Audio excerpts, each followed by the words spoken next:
Inspiration begins with words, speeches, poems, authors.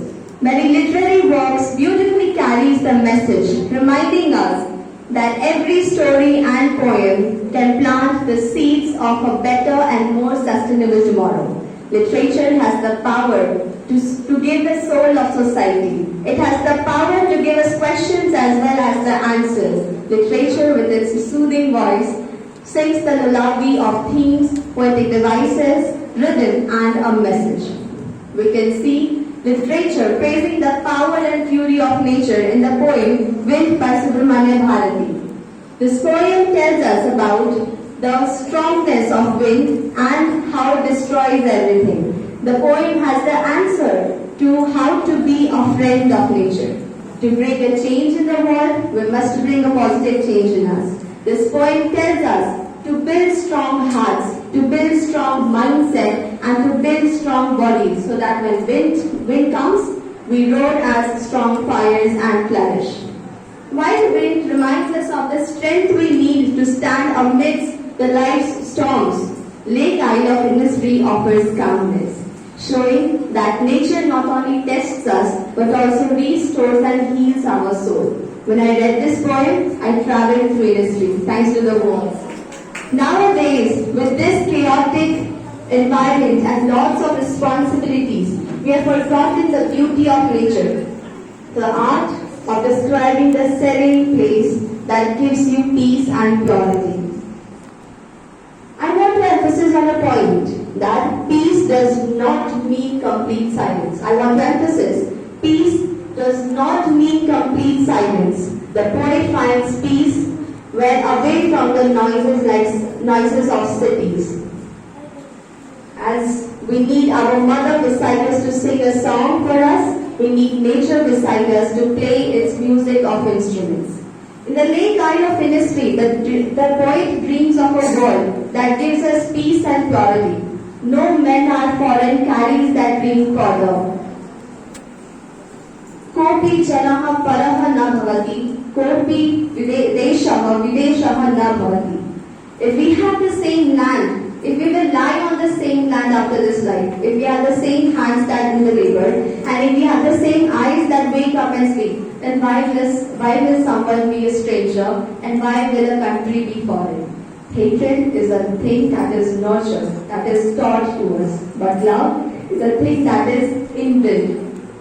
In a war, no one wins. It always comes with a price. After realizing that humanity is one, we must also see that nature too is a part of this oneness. On killing a tree reminds us that destroying nature is like hurting a living being, a silent form of violence against life itself. Let me ask you a simple question. Which one will be harder, uprooting a tree or planting a tree? After reading this poem, I realized that it's much easier to plant a tree. To kill a tree, you must cut it, uproot it, and then chop it and then dry it. This poem tells us the process of killing a tree, and so let's think about it. Literature is not just bounded by poems. In biographies of people like Santosh Yadav, the first woman to scale Mount Everest twice, we learn the role of youth in literature for a sustainable tomorrow. Santosh Yadav carried 500 kgs of garbage from the Himalayas. The literature gives us a question: if she can, why can't we? Our beautiful earth is around 600 billion years old, and we humans came into existence only 12,000 years ago. If we will see the geological clock, we are a very small part of it. But see how much we have destroyed the Earth's naturality. I am afraid if there will be any tomorrow.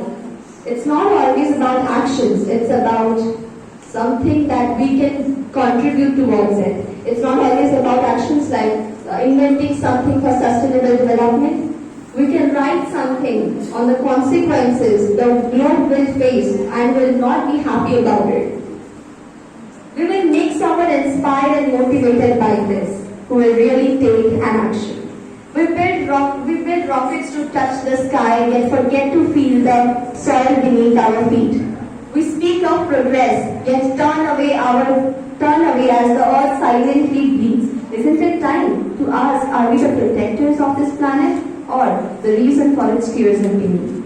As the Bhagavad Gita says, Yada yada hi dharmasya glanir bhavati bharata abhyutthanam dharmasya tadatmanam shrujamyaha. When the righteousness declines, injustice rises and the divine awakens.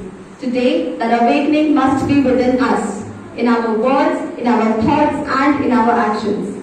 Let our stories plant trees, our hearts awaken, our poems awaken hearts and our ideas rebuild hope.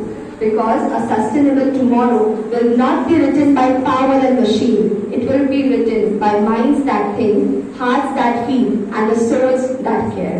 As APJ Abdul Kalam reminded us, you cannot change your habits, and surely your habits will change your future. Thank you for patiently listening.